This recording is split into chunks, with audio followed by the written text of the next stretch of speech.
Welcome to the Fi Guys podcast, the show where we dive deep into the world of financial independence and personal finance. Whether you're just starting out on your journey or well on your way to financial freedom, we've got the insights and strategies you need to achieve your financial goals. In each episode, we'll provide actionable tips and real-life success stories to inspire and guide you on your path to financial independence. So, grab your notepad and get ready to transform your financial future with the Fi Guys podcast. Let's get started. The Fi Guys is a podcast dedicated to providing general information and insights on a wide range of wealth-related topics. The views and opinions expressed in this podcast are those of the host and guests and do not constitute personalized financial advice. The content provided in this podcast is for educational and informational purposes only. It should not be considered a substitute for professional financial advice. Your financial situation and goals are unique, and the information provided here may not be applicable or suitable for your specific circumstances. We, the host and the guests of the Fi Guys, are not acting as your financial advisor. We are not aware of your individual financial situations, risk tolerance, or investment objectives. Any decisions or actions you take based on the information provided on this podcast are your own and made at your own risk. I may be a financial advisor, but I am not your financial advisor. And now that the lawyers are happy, let's get started. Yes, I was reading this article this morning. It was done by Empower, the financial firm. Empower. Yeah, but they were talking. They were in the article. They were talking about what salary requirements each generation needs to feel "quote unquote" content in life. Content. Okay. Like at which age, what range do people say like I have enough money to not worry about money? Mm-hmm. I found it to be like super interesting. So basically, they looked at 4 different groups of people: Boomers, Millennials, Gen X, and Gen Z. Okay. And correct me if I'm wrong. If I remember correctly, it goes Boomers came first, then Gen X, then Millennials, then Gen Z. Because you're Gen Z, right? I'm Gen Z. Okay, yeah. I'm a Millennial. Okay. So then X is above me, You want me bleep that out? Huh? You want me bleep that out? Bleep it? Yeah, bleep the millennial part. Bleep the Millennial? Yeah, I mean, none of them are like... I'm a Millennial. I think I'm cool. That's cool. You know, that's a millennial for you. Yeah. So continue on. As you would. As you would, of course. What do I expect? I was with my uncle this weekend. He's a Boomer, so we kept making fun. Boomer, yeah. So every time we were trying, he was trying to work the TV and he just couldn't figure it out. I'm like, just give me a Boomer. God, I don't know. Yeah, it's tough. It's tough helping with technology and old people. They just don't mix. I know. They don't mix. But they're trying. That's the key. They're doing their best. As long as they're trying to learn. I can admire that. Yeah, someone who tries, I will respect. Versus someone be like, just do it for me. I don't want to learn. It's like, just turn the printer on. Yeah. And then Command P, print the thing, you're done. I'm training a new advisor, or he's onboarding with my firm. Mm-hmm. So I'm training him, and I was like, hey, I'm going to send you a text with a hyperlink in there, so you can see everyone on the team, and that way you can know everyone's phone numbers and emails. So I don't text people. Like I don't do texting. I'm like, what? So what do you mean you don't do texting? He's like, I've never figured it out. I just don't do texting. And I was like, do you do email? Like, do you send a carrier pigeon? What do you mean you don't text? What? I don't know. Is he? I don't know if you can say it, but like, is he a new guy or like? He's older. He's always older. Okay, I was gonna say like. No, he's not like a kid. No. He's not like a dom. He's an older gentleman, but not like super old. Not like in the 80s or something. Where it's like makes sense. It's like okay, yeah, you like 50s or 60s would be my guess. That's wild. I don't do that text message stuff. That sounds like my dad. Yeah, my dad's hilarious. He's like, I'm like, why don't you get a computer? He doesn't have Wi-Fi at his house. Really? No Wi-Fi. He doesn't have a computer. Weird. No subscriptions. How do you survive? He just does it. He's a cool guy like that. How does he call people? Like landlines? He has a phone. He does have a landline. Okay. Though. He does also have a landline. And he's like, I don't do that computer stuff. And I'm like, oh my God. I should put that on a t-shirt. Yeah. A bumper sticker maybe. That's weird. Well, since we're making fun of me being a millennial, and after reading this article, I was kind of like, damn it, I'm part of that group. Okay. So what they were looking for again is like, at what point do people feel that their salaries make them content? And that's in air quotes. Like, at what point are you like, I'm good, I don't have to worry about it anymore. Mm-hmm. So we've talked about this in previous podcasts, but the average American household brings in $74,000 a year. Respectable. Okay. Household. Yeah, household. Okay. So Boomers said in order for them to feel like they were content, they need to be making $124,000 a year. They wouldn't have to worry about money at that point. So, quite a bit more. Gotcha. Quite a bit more than what the average is. Now, the next smaller group was Gen Z, which would be your That's me. age group, and that was $128,000. It's a good living. Yeah, it's a super good All living. of these are great living. Yeah. And then Gen X, which would be the one above me, they're $130,000. So all within the same range, 124 to 130. But here's when it gets interesting. It's millennials, my age group. They said the annual salary that would make them feel fulfilled and content was over $525,000. Bro, money doesn't buy happiness. That's what I'm saying. What's going on over there? But you see, it gets weirder though. They said it's $525,000 in order for millennials to feel content. I don't really know where that comes from. But then they went on to ask the next question: what net worth? So net worth is you add up all of your assets minus all of your debts. That's your net worth.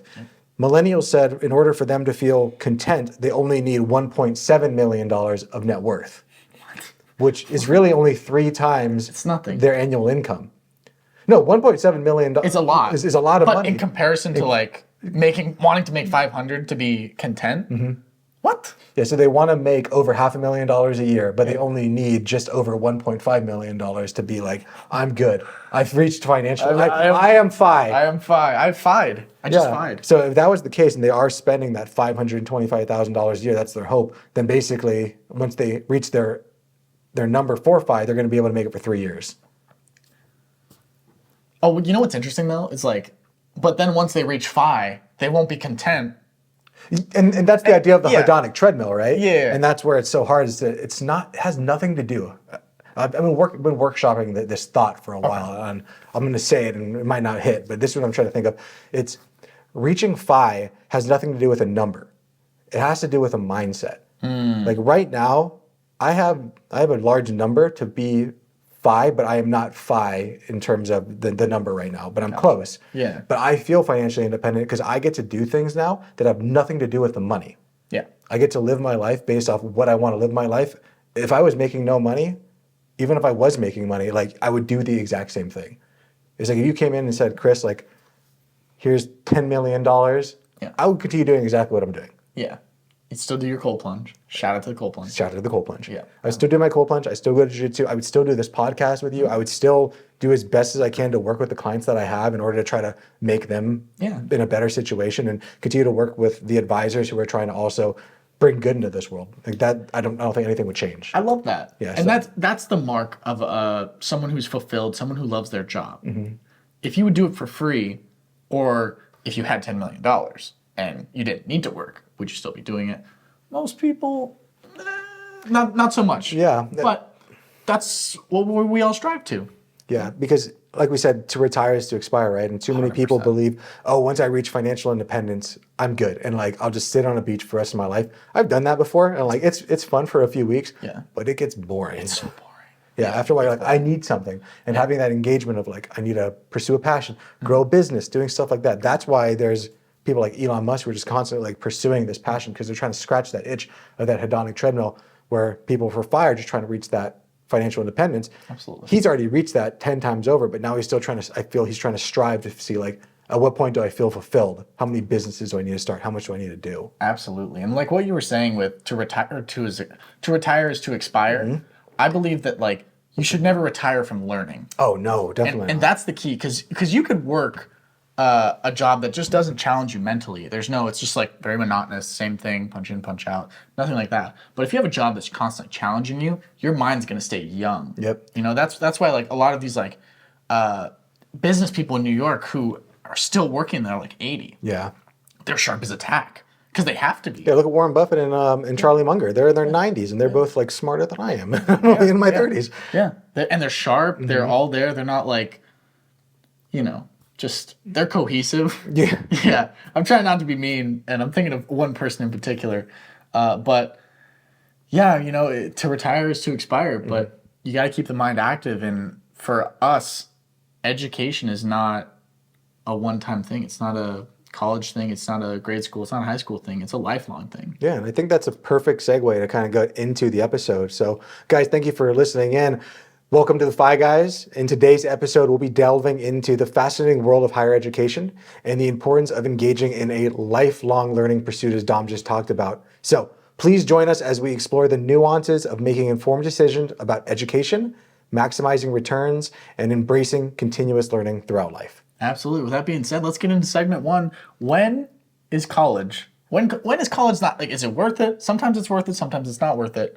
Let's talk about this. Let's talk about it. And before we even get into that, I want to first say that we are not the arbiters of truth here. No. You guys are the people who just listen to what we say and just try to apply it to your life. But for us to say, like, is college right for you? Is it not right for you? We don't know. Everyone's life's a little bit different. Finance in life, the reason that personal finance is different is because it's personal. Yep. That's why it's called personal finance. Yep. There's some rules that are like, these are the golden rules, right? Make more than you spend, golden rules. That's like, you can't go around them. They're like Newton's laws, right? But then there's other rules like, should I go to college? That are like, that's not a golden rule. It's not a golden ticket. Yeah. And that's something I talk a lot about with money memes. I've talked to you about that before, where there's just a thought that's cultivated the entire populace. And for my generation of millennials, it was, you go to college. Yeah. It wasn't even a question. No. It was like, where are you going to college? And grade school, high school, college. It's the next step. Yeah, there was no question about it. It wasn't like, oh, will you be going to college? It's what college are you going to? Yeah. It's funny. I have a bunch of tattoos and stuff. So I was hanging out with my Hispanic family, and they were asking me like, oh, all these tattoos, like, what do they mean and everything? Because in Mexican culture, it's not normal to get tattoos, as normal. But in Hawaiian culture, the question isn't, are you going to get a tattoo? The question is, when are you going to get the tattoo? Yeah. So, I mean, I've all tatted up because of that. And it kind of goes back to this college thing of, instead of it being, are you going to college? It's, when are you going to college? What are you going to study in college? And that's just that little bit of a mental reframe changes everything and sends people maybe down the wrong path. And that's how it was when you were growing up. Yeah. And I think partially, depending on who your parents are, if they're a millennial like you or a boomer like mine. My parents, they'd be Gen X, no? No. When were they born? Oh, that's a hard question. 70s? Really? Mine were born in the 50s. I don't know. My parents, I think 70s, yeah. Okay. Well, mine were boomers. And in that era, a lot of them didn't have the chance to go to college. It wasn't an option. Like, it was expensive, but it's like, no, it's like, sure, if you want to be like a doctor or a lawyer, now people go to college, it's like, well, yeah, it's because we have to. Yeah. But also back then, they were able to get out of high school, go and work at like a plant, save up for a year and make a down payment on a house and live kind of that suburban life. Those days are long gone. Dude, if I could, I would. Oh yeah. Oh, every summer I would buy a house every year. Yeah, that'd be great. That'd be sick. And my parents, their house, they purchased, like, they told me how much they purchased their house for in California. Oh, it's gonna be sick. I'm not gonna tell you exactly the number, but like, it's gross. Like, I'm sure it is. Like, what they paid for their house, I would drop straight cash right now. Yeah, it's in the checking. Yeah, like I would drop straight cash just to buy it. Like, would a down payment today? So annoying. A down payment at like 10% today would have like bought a house. It's so annoying. Straight up. So annoying.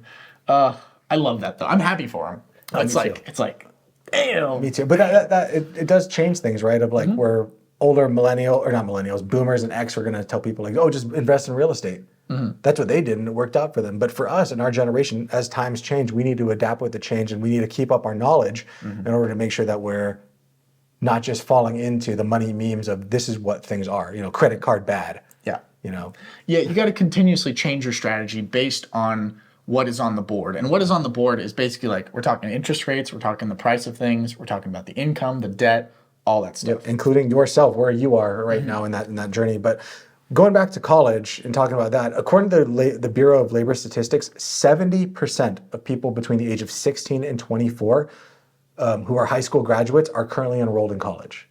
That's so wild. That old adage of you need to go to college so that you can set yourself apart from everyone else.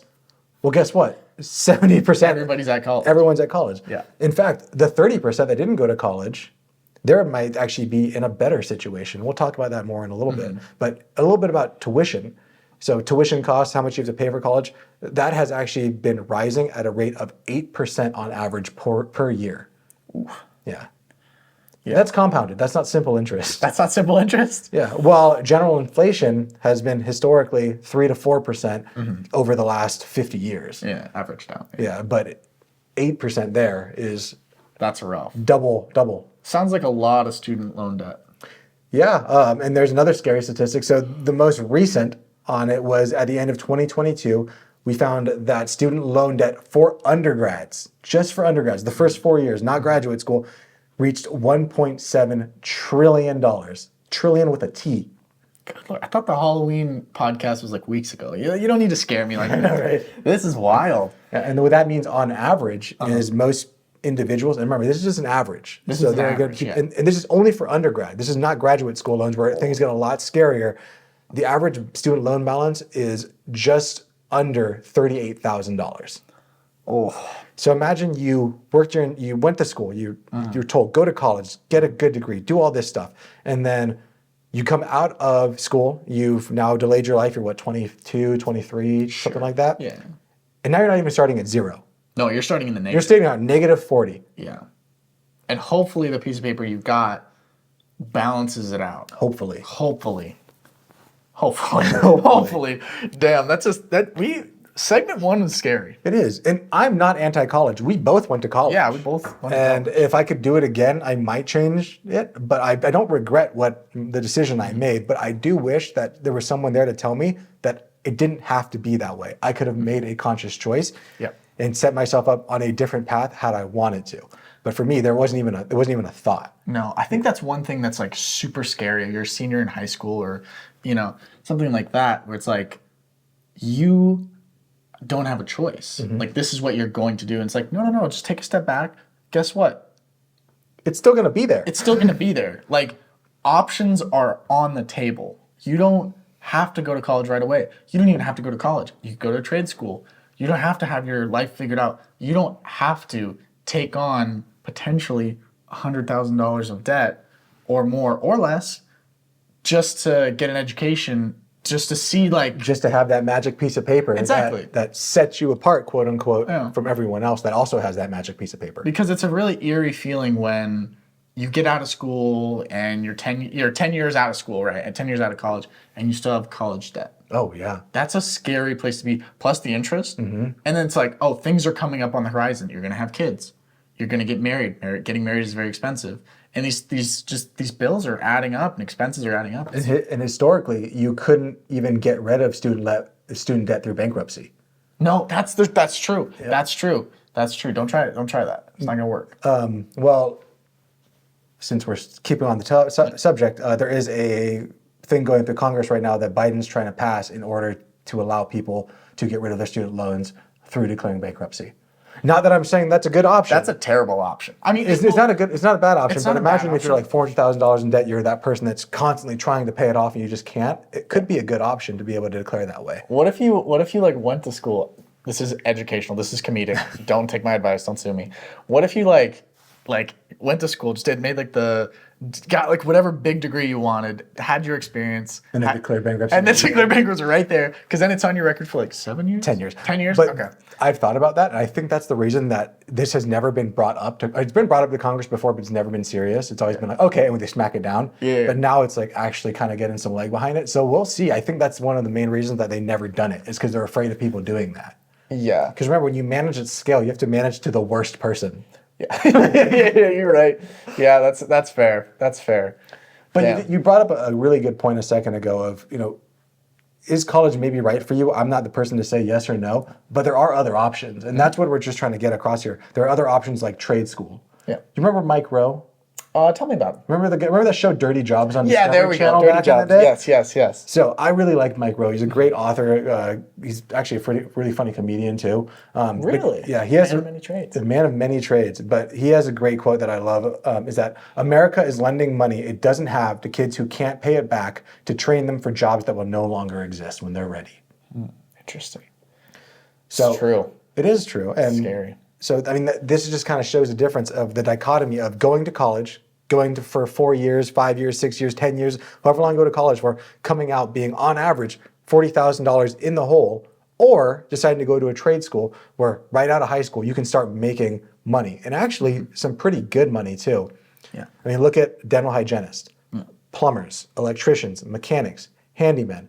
Historically, these jobs used to be like, oh, you're one of those people? Yeah. You're a blue collar worker? Yeah. Well, I'm a white collar worker.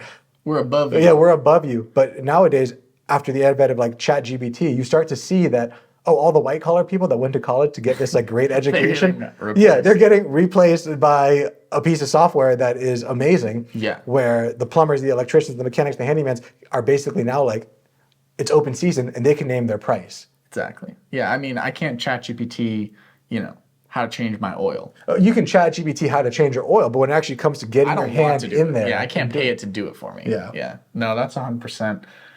Yeah, it's interesting the shift in that. Because I know a lot of people who are actually, they went the trade route and they are very well off. Yep. They're very well off. And say like, okay, first off, take your ego out of it, right? That's what it is. It's a status thing. It's an ego thing. You don't want to be a plumber because in your eyes, maybe a plumber isn't the most glamorous thing. Well, guess what? How about you go learn how to be a plumber, electrician, whatever, right? And if you really want the status of things, which is inflated and it's all in your own head, let's just play with it for a sec. Okay, go be a plumber, go be an electrician, whatever you want. Work there for 2 years, learn the trade, start your own company, be your own boss, then hire people. Now you have a company, and then you can really start to move up and move up and move up and build your business and expand. Yeah. What would you rather, I guess I put it like this, would you rather have a degree that gets to tell people, like gets to flex on people that I have a degree, I went to school, or would you rather actually have wealth and never have to do anything you don't want to do?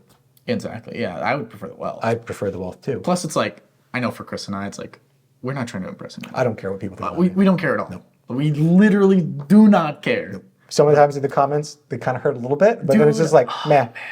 Well, then I hop in my cold plunge, and I was like, I don't care anymore. Yeah, the cold plunge equalizes all. It equalizes everyone. Or you just go to jiu-jitsu, get smashed for a second, you're like, I'm good. Dude, yeah, it doesn't matter. It doesn't matter. It doesn't matter, bro. It's all in here. It's all in the mind. It's all in here. It's all in the mind. Matter. Yeah. But yeah, I mean, just make a quick comparison between people that do go to college versus people that go directly to trade school. Okay. So people that go to trade school, let's say you go for like a journeyman, or I have a friend right now who's in San Diego who's a plumber. When he went to plumbing school, he went to college and everything, but had he not gone to college, had he just gone directly into plumbing school, he probably could have been making somewhere between $60,000 to $70,000 immediately. Okay. $50,000 to $70,000 immediately. Is that just for me? Is that for in San Diego, or is that like nationwide? That's pretty nationwide. That's pretty nationwide. Yeah, it's 50 to 70, starting out as a plumber. Starting out, that's pretty good. Yeah. So he's 18 years old. If you start doing that right then, and let's say he's saving 15% of his income, because that's a solid income. Within a few years, within 4 years, when the person who went to college on the normal traditional route is negative $40,000 in the hole, this guy has made, if he never even increased his income, what is that? Let's say $200,000 if he was making $50,000 a year. And then he's investing it. Remember the idea of the magic penny idea and the power of compounding. This person who went to college has to now, they delayed that power of compounding by 4 years, and they also have to delay it even further to pay off that student debt. Where the person who went straight to plumbing is now saving that money. And just like the magic penny, at 28 days, you only have $671,000. But over day 28, 29, and day 30, that gets you to $5.4 million. So starting sooner is the best way to really be able to grow wealth. But if you're listening to this, you're saying, well, I didn't start soon. There's no better time than today. Absolutely. Absolutely. Like we said, like learning is a lifelong journey. Yeah. Should never stop. Nope. And if you haven't started, you can always start now. Yeah, you can always start now. Please do. But let's say that you're listening to us and you say, Chris, Dom, being a handyman sounds fine, but my parents are forcing me to go to college. I don't really have a choice on this. Or you decide, I want to go to college because I need a degree that's going to fulfill me. It's going to make me feel great. That's awesome. Yeah. I would say totally do it, but just please make an informed decision. But if you do decide that I want to go down the college route, let's just make sure that we're trying to maximize our ROI, our return on investment. Yep. That's so key. Yeah. And maybe if you're blessed enough, I saw this thing, I think it was from Robert O'Leary, and he's like, you know what? No, it was from Gary Vaynerchuk. And he's like, I want my kid to go to college. Like a fan was asking. And Gary Vaynerchuk is like the most like anti-college. Oh yeah. He's a real entrepreneur. Like he's like that nitty-gritty. And he's like, are you going to pay for it? Or is he going to pay for it? Because if the parent is forcing the kid to go to college and take on the burden of the finances, that's wrong. Yeah. That's kind of messed up. Because that's a lot of money. Yeah. You know? But if his joke was like, okay, well, if the parent is going to pay for the 4-year tuition, he's like, well, then good. Go have your 4-year vacation. Yeah. Yeah. It's cracked me up. It kind of cracked me up. Well, so No, that's a really good one. Is that most people think like, oh, I'm just gonna go and do 4 years of like this fun time of like college party and everything you've seen in like National Lampoons. Yeah. And, Yep. And there are two things that really affect how much education costs. Number one, we just touched upon the time it takes for you to complete the degree, and then the school that you choose. Yep. So, what an average college timeline should be 4 years. Should be. Rarely is nowadays. Nowadays, people are in there and they're switching majors 10 different times. If you don't switch a major, I would be more surprised. Really? I never switched majors. You never well, we'll get into me a little bit later. Yeah. But yeah, most people are switching majors and they're in school for now 6, 7, 8 years, trying to be the eternal student. Yeah. And now we talked about the average person with $40,000 after 4 years. Imagine what that would be times double. Oof. You know? It starts to get pretty scary there. So yeah, that is scary. what was your experience when you were going through college? Ironically, I was going for finance. Oh, really? I was actually going for finance, yeah. And my plan was to go the community college route because I could get that for free. Mm-hmm. And, heavily assisted. And through like grants and stuff. And I started taking finance classes because my godfather, he worked in finance, so he was gonna I was like, well, I can maybe he'll set me up with a job down the line. And I started taking classes, and I remember the semester that it all changed. and for those who know, they have that semester, I had that semester. Mm-hmm. I was I had dude, what was it? It was an advanced math. It was the highest math you could do, and then it was microeconomics, and then it was a business class, accounting. And then I had one studio recording class. And I was like, this sucks. I'd never failed a class ever. I'd never gotten a D in any class. The lowest I'd ever got was a C. And this microeconomics class just broke me. It broke me, which is ironic because looking back on it, microeconomics is the most basic thing to me. It's so basic. But it really depends on the teacher and how they 100%. Explain it to you. Mine was a dinosaur and it was all PowerPoints. It was just that's not a good way to learn. Not a great way to learn. But now it's I would crush that class. It would be no issue. And for me, college was kind of discovering myself a little bit. As it should be. And it put me on a great path. I ended up getting a degree in music business, and I worked for a record label for quite a few years and started my own recording studio in the process. And it turned out to be really, really good for me. And I've always loved and had that love for finance. So bringing it back to the financial podcast, that was just the cherry on top. The through line that kind of makes it all the way through. Yep. And I never stopped learning. See, that's the thing.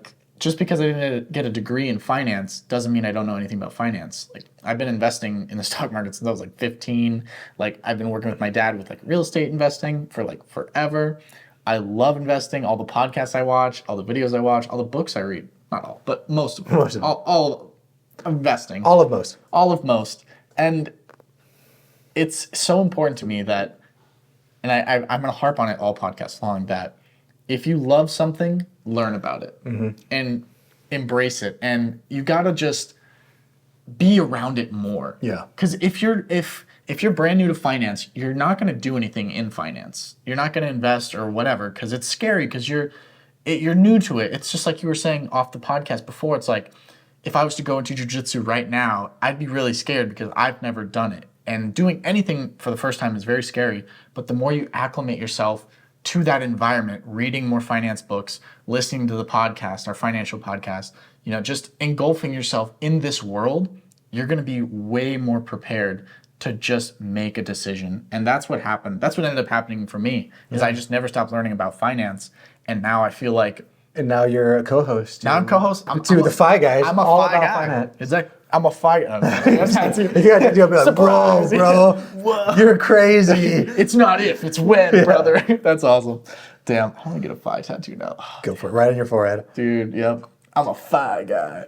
So there are some strategies to reduce costs, because what we talked about there is that there's the time to complete, and there's the school that you choose. So ways to reduce costs, some of the easiest ways is if you're in high school, do some AP courses. Yes. I never did AP courses. I wasn't that smart. But AP courses works. I never applied myself as hard as I should have. No, because you could have done it. I probably could. You're a smart guy. But it's no one's there to Chris, Yeah. do it. No, yeah. No, Yeah, no not one was for me. there. I told you this off the pod. Like, I was a street away from going to a different school that everyone that went to that school that I was friends with became gangbangers. Yes. So I was very lucky in that a street literally set my life in a completely different course than where I am right now. Just from going to a different school, having to find new friends and meeting the friends that are lifelong friends that I still have. So, hey guys. Howdy.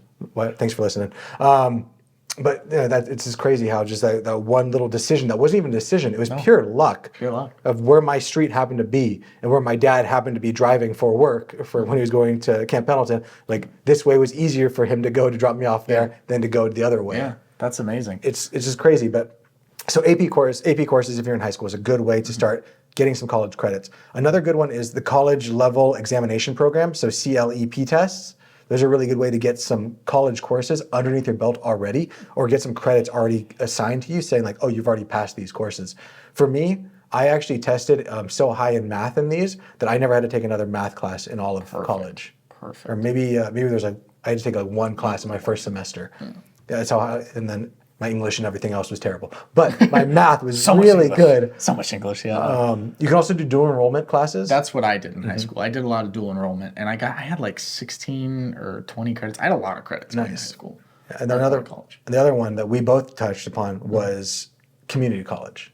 This is an amazing option. Dude, because so good. So many people believe like, oh, well, a community college isn't prestigious. And it's like, well, you're right there, but all that really matters is the degree and where you get it from. Like, and the degree doesn't even really matter. Just all it is a piece of paper. Yeah, yeah. I'm big on community college. Yeah. From a financial standpoint, you can't beat it. First off. Yeah, I'll tell you a little bit about my story. Go for it. So when I graduated from high school, it was again not a question of if I'm going to college, but I am going to college and where I'm going to college. Yep. And my family, we didn't really have a lot of money to be able to just drop on college. But luckily, my dad was in the military and he got himself injured, so we had ways for my sister and I. You're actually able to transfer your VA like benefits. Yeah, your VA benefits for college to your kids. Oh, that's nice. So my sister and I, my dad only had 4 years between us, and I had me and my sister. So I got 2 years, and my sister got 2 years. That's cool. So I knew that there's no way that I could afford all 4 years of college if I went to a university, because I only had 2 years of it. So I went to community college for 2 years, built up everything there, and then I was able to transfer to Cal State Long Beach, able to do that. But going back to what you talked about earlier, about like how I was able to find my degree and everything like that, because I think it's really important that you also start down the right path of where you want to be, because if we're trying to make sure that we complete college in a good timeline, then it's probably good to know what you want to do. And it's not fair to ask a 17-year-old or an 18-year-old, what do you want to do with the rest of your life? Yeah. I remember for me, I was sitting in my like college counselor's office applying for FAFSA, federal student aid, and they were basically said, if you want to apply for FAFSA, you need to have a declared major. What do you want it to be? And I was 17 years old. I graduated young. It's a lot of pressure. I was 17 years old. I was like, I guess I like psychology. I had no idea what psychology was at the time. Yeah. I was just like, sure, let's do that. Yeah. And I ended up sticking with psychology. And because of I didn't have the money to be able to switch it, it wasn't until my 4th year of being in psychology and actually working in a behavioral health setting with a marriage and family therapist that I realized, oh, I hate this. Yeah. But I didn't have the money to be able to change it, where other people would be like, oh, I'm just going to change majors now. I knew I didn't have that money to do so. So I just completed out my degree in psychology, and I was able to get an associate's in business finance. Interesting. That's cool. That's really cool. Yeah, so making sure not only that you have the right degree or path, but remember, you can also change that too. So maybe when you declare your major, start working on knocking out the GE stuff rather than working on the courses that are 100% set for your major, because that might change. Yeah. I didn't realize that you could change your major at any time. I didn't know that was a thing. Interesting. That's wild, dude. Those counselors are they're trying to like they're trying to get you out. Go. Yeah. It's like, am I at a drive-through at McDonald's? What is going on here? Yeah. I have a meeting with you. But it's really important that we remember that school's prestige is great. Like, I understand why people want to go to Harvard, to Yale, to Berkeley. Like, I get it. Yeah. But when you think about the cost, that heavy price that you pay in order to get to those high-tier schools, a mid-tier university or an in-state school can also offer that same comparable education at a fraction of the cost. Yeah. And I had a friend that went to the University of Oregon straight out of high school, and his tuition was substantially more than me staying in California because I just went from San Diego to Cal State Long Beach. Okay. Yeah, that in-state tuition and out-of-state and all that fun stuff.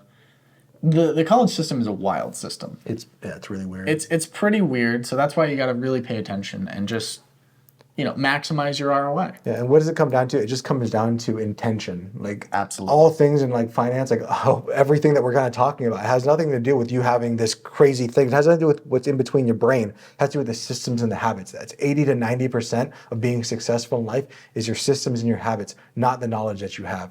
But those systems and habits also have to do with being intentional with your decisions and being mindful. Absolutely. Absolutely. Know thyself. Know thyself. Know thyself. And if you're a 17-year-old who just graduated high school, I would say with a high degree of certainty, probably you don't know yourself yet. Nope. You really, unless you've been through the fire, like you just don't know yourself. You got to get out there. You got to experience life. You got to find yourself. Yeah, and I think it's difficult too because when you think about yourself right now, you think that this person that you are today will be stagnant in 10 years, will be the same person. Yeah, like when I picture myself in 10 years, I picture myself how I look and how I am in 10 years. But just look now, think about yourself 10 years ago. Yeah, I'm like, That's a completely different person. let's put him away. Yeah. Let's hide him. And I can imagine when in 10 more years, you're going to be like, you're going to look back on these podcasts and be like, oh God, that guy was so dumb. Like, it is what it is. And that's okay. It is what it is, but, we live and learn. We live and learn. You got to accept yourself, though, too. Yeah. And a part of learning, too, is earning while learning. I love that. Is that a new quote of the day? Earning while learning. Earning while learning. I like that. So I like that. if you're saying like college is right for me, another good thing to look at is explore scholarship options. With increasing student loan debt, exploring options could be crucial for students seeking financial assistance, so they don't end up they don't shoot themselves in the foot before even getting out of college and trying to start the rat race, as it were, for achieving financial independence. And most people don't even ever seek financial independence; they're just trying to make it day to day. Did you ever get any scholarships or anything like that? I would say I had I think 85, maybe 90% of all of my college paid for. Wow. In scholarships, yeah. So no debt. How did you apply for those and everything? It actually started in high school where I had like bad ADHD and stuff like that, and in different classes. So with like the help of like government aid and like FAFSA and all these different programs, I told them like, these are the classes that I'm taking. I paid for it, and then they're like, here's the reimbursement. Wow. And it was like, dude, honestly, I don't know if I really would have went to college if I didn't get the aid. Yeah. Because I'm not the type of person to be like, hey, Mom, can you pay for my education for something that I'm not really sure about? That's exactly how I was too. I can't, that's just not me. I can't do it. Like, especially because like she was a police officer and stuff. It's like, hey, I know you risked your life for X amount of dollars per hour. Do you think I can have some of that? Yeah, some of that. I know you risked your life. Yeah. I know you did that. But can I just like have that? It's like, Same with my parents too. Like my mom was Army, my dad was Marines. It was also like, you guys went through war and everything. It's not really fair. No. But luckily my dad was able to give us his VA benefits because he wasn't going back to college. So he's like, well, might as well use it. Yeah. And I was able to get a lot of FAFSA student aid. One of the things that helped me a lot for applying for scholarships, and what I learned is that most people don't even apply for scholarships.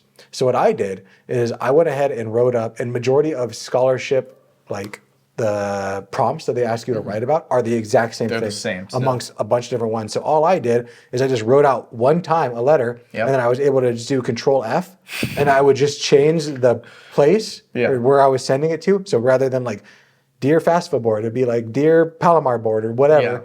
Yeah. Exact same letter, I would just send it out, and that was basically my job. Yeah. I felt like was to apply for student aid. And it worked out really well. When I graduated from college, just like you, I had no debt. Yeah. And I went to 2 years at community college, or 1.5. I graduated in 3.5 years, I think. Okay. Or maybe. Dude, it's such a nice feeling. Oh my God. To hear like the horror stories of like college debt and whatnot, and just to know it's like, I have my degree and I have no debt. Yeah. Like no debt. I didn't start in the back where I everyone didn't else start. did. Yeah. Yeah, I didn't start at the back. It'd be like starting a marathon and I get to start at the finish line and everyone else has to start like, oh, you want to come to the marathon? Well, your race starts at home. Run to the finish line and then you can And we're tying your shoes together. Yeah, exactly. Go. Yeah. And it's uphill. Yeah. And it's uphill both ways. Both ways. Yep. So dude, you guys, if that's like one of the most important decisions you could probably make as someone in their late teens to 20s to like get that, because that's a big financial situation. Yeah, and unfortunately, too many people, even including myself, when I was there, it was just like, future me will figure that out. Screw that guy. Yeah, Like, I want to fit in because all my friends are going to this college, so I want to go there too. yep. And again, it wasn't even a thought that I couldn't do this. Mm-hmm. Like it wasn't even a thought. Oh. Like my parents said, like, you were going to college. My parents didn't have the chance to go to college. Like they both had to do their thing because they didn't have the money. And through the grace of God, like I was able to get my dad's VA benefit to be able to pay for a good portion of it. Yeah. And then I had to apply for other ways to make the additional money. But there wasn't even a thought of like I couldn't do this. No. Which looking back, like who knows what could have happened had I gone a different way. Yeah.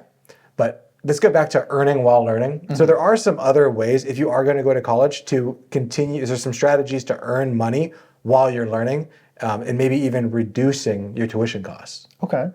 So ways you can do that is working while studying could remain a viable option. So maybe working as a barista. Mm-hmm. What I'd recommend is actually working an on-campus job. Yeah.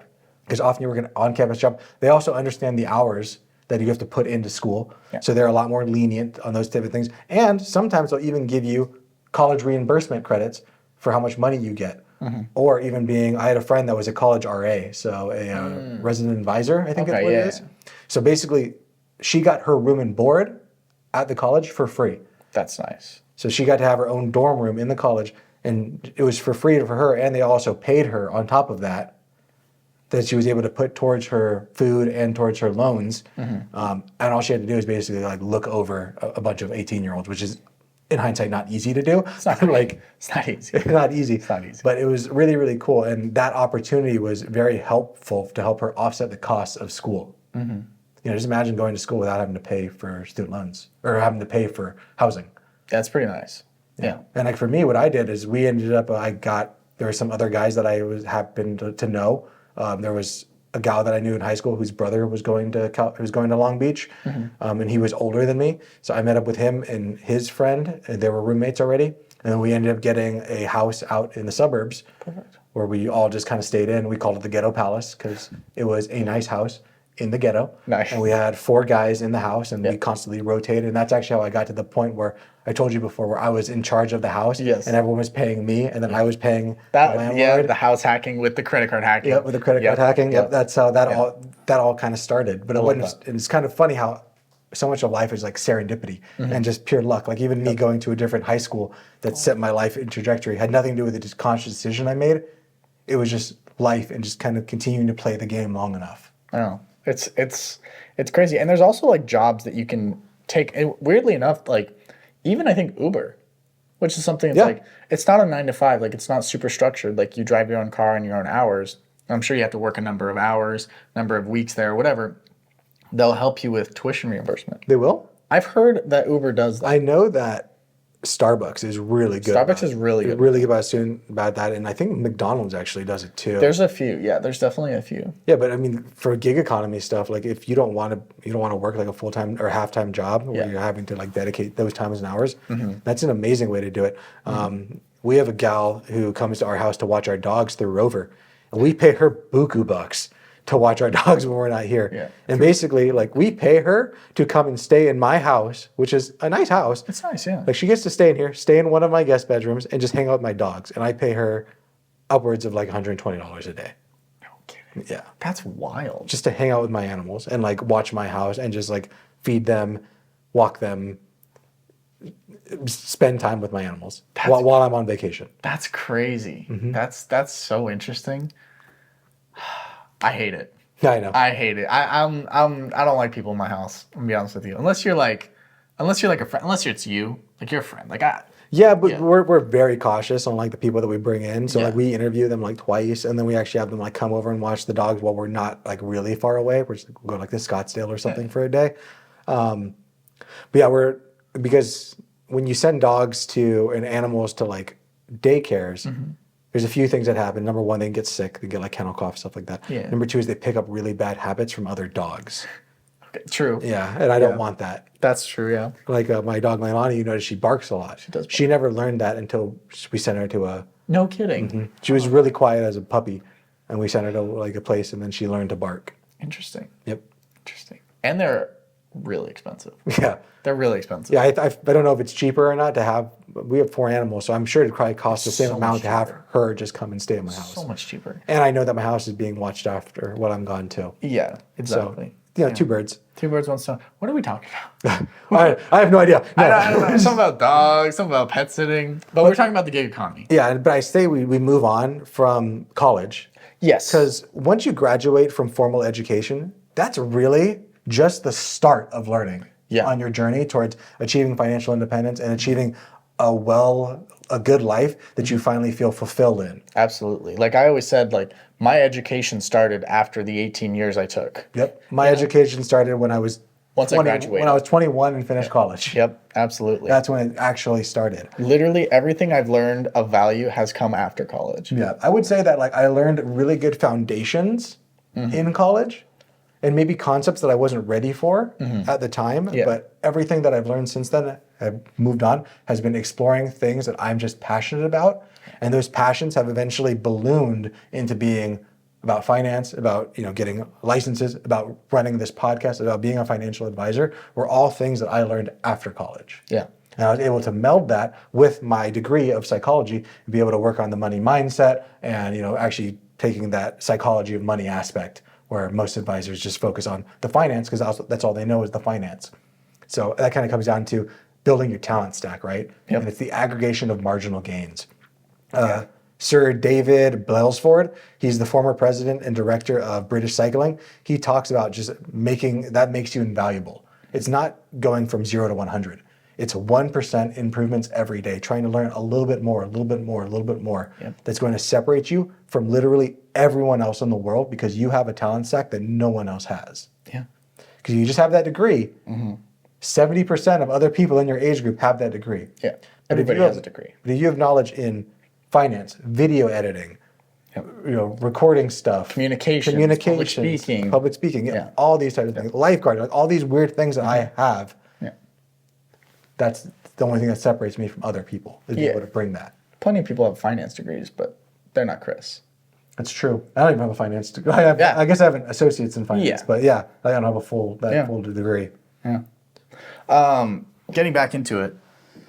What stories do you have about like you learning more after college?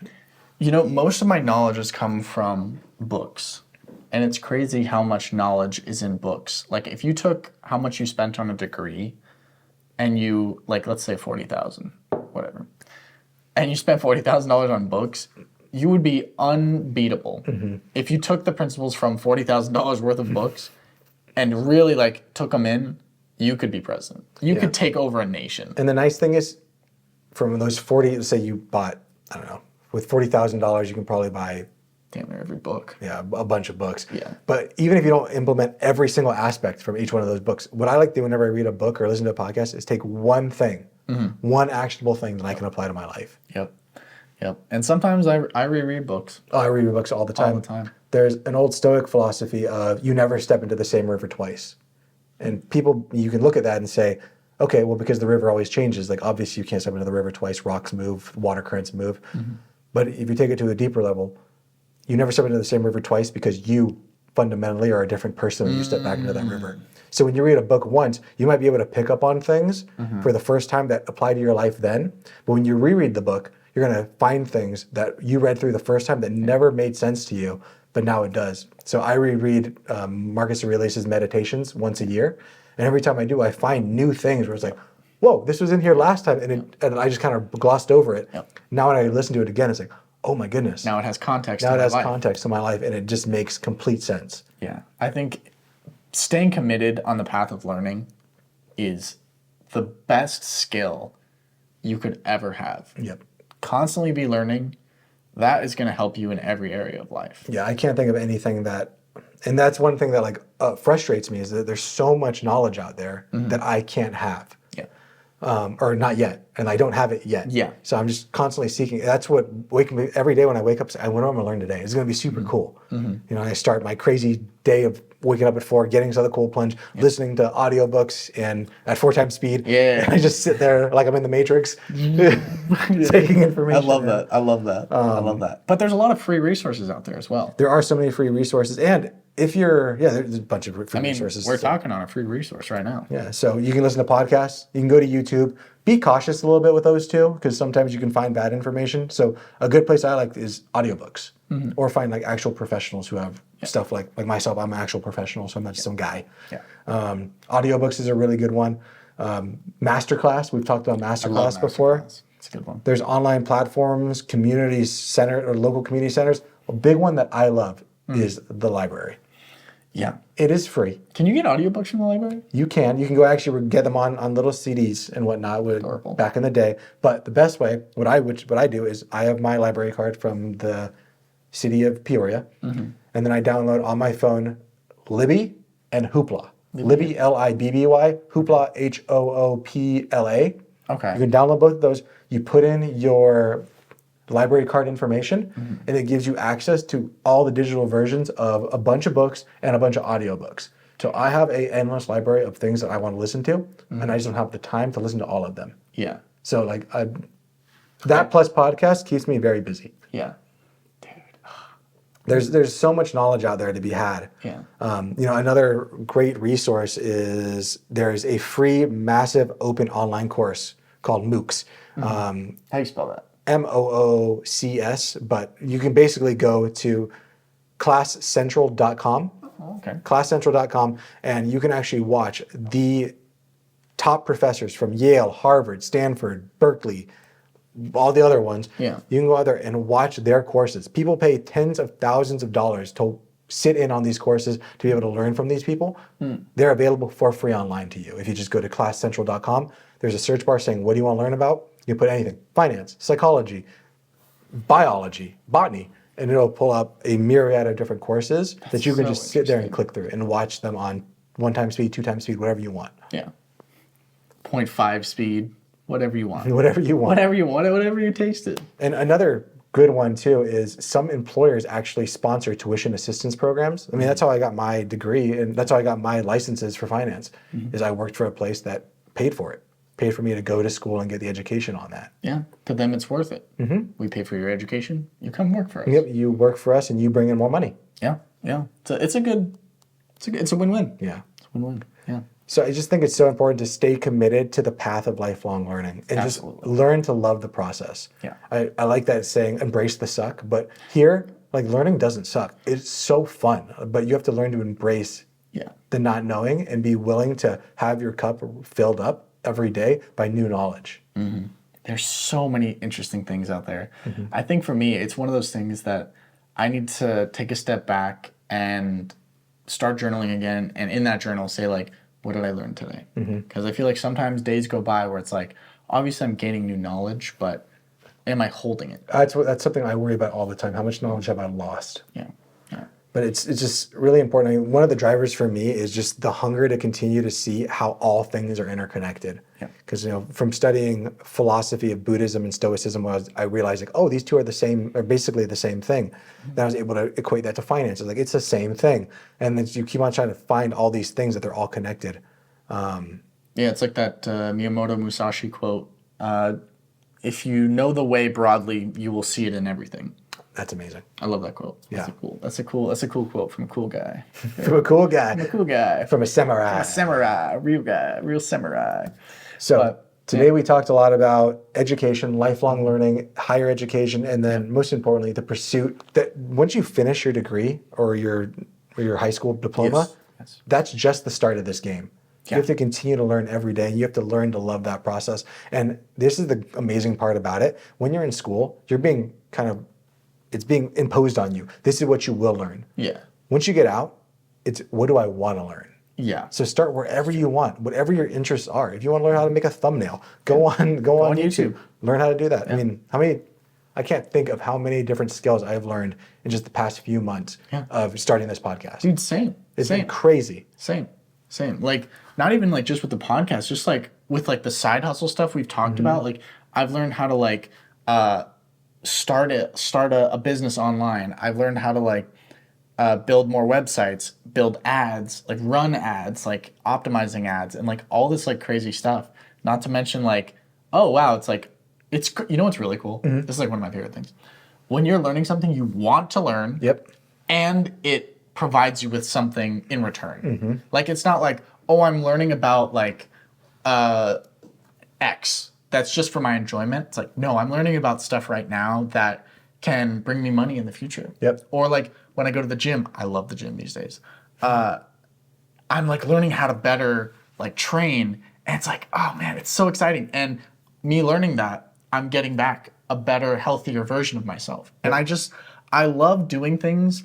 I love having hobbies that have a benefit to them. Yeah, and you're increasing that talent stack. That knowledge is being added and is going to stay with you. Yeah. That's what I love about it. It's like you're learning more information that's going to stay with you, and you don't know at what point you're going to get another piece of knowledge that interconnects with that knowledge, and now you see something unique that no one else has ever seen. Yeah. That you can try to bring out to the world, and like this podcast, and be able to try to say things that no one's ever really thought of before, just by interconnecting philosophy with finance. Like, those two things don't really work together until they do. Until they do. They're all connected. Everything is interconnected, I think. Yeah, once you see the way broadly, you know? Once you see the way broadly. So guys, this was the FI Crash Course, episode 11. So we're coming to the end now of the FI Crash Course. We got one more in us. We're going to kind of do a review summary next week.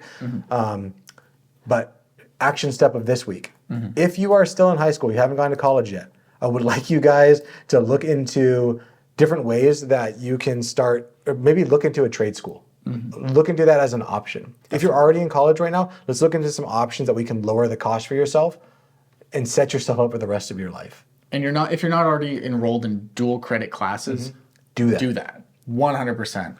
Trust me, you will thank me later. Because we're not just talking about saving money here, we're talking about saving time. There's nothing more boring than taking a class in high school and then taking the same exact boring class in college. That's Two birds, one stone. And then let's say you're past higher education and you're working. Go online, find some free resources, and start learning. And at this point, just start following your passions. If you look up at the sky and go, oh, I wonder how all those stars up there, start looking into astrophysics. Whatever you want. If you decide like, oh, the grass looks kind of cool, start learning about horticulture. Whatever you want, just do it. Start following that pursuit, because you never know. Once you start to find things that you love, you start to get interested in other interests. Just because you start to see how they're all interconnected. And that's just the beauty of learning. It never stops, and it gets better and better and better. Yeah, like having a job, it doesn't mean it has to be boring. It doesn't mean it has to suck. Nope. If you're going to be there for a while, might as well dedicate your life to something of meaning that you enjoy. And then once you find something that you do enjoy, that's when you really achieve financial independence at whatever number. Because you know that even if I wasn't getting paid, I would continue to do this. Still love it. So I'm happy. Yeah. So guys, thank you so much for tuning into the FI Guys. Education is a lifelong journey, and making informed choices can significantly impact your financial well-being. Remember, it's never too late to start learning something new. Subscribe for more insights, or more insightful episodes. And until next time, keep learning and growing. And don't forget about the fee for the show. Exactly. Get your credit cards out. Get the credit cards out. You can read me the back of the number first, then you can go the other way. I'm joking, of course. These are jokes. Jokes. Fee for the show. If you got any value out of today, we made you laugh, you like something, please tell one friend about the FI Guys. And until this Friday at FI Friday Feedback, we'll see you then. Later. Peace. This video podcast is sponsored by Monzon Wealth. The content in this podcast is for informational purposes only and should not be considered financial advice. We do not endorse specific products or services. Past performance does not guarantee future results. The opinions expressed are those of the host and guests, not the podcast sponsor. It is crucial to consult with a qualified financial advisor or professional who can provide advice tailored to your specific needs before making any financial decisions, investments, or taking any other actions. If you are seeking specified help, you can reach out to Chris at monzonwealth.com.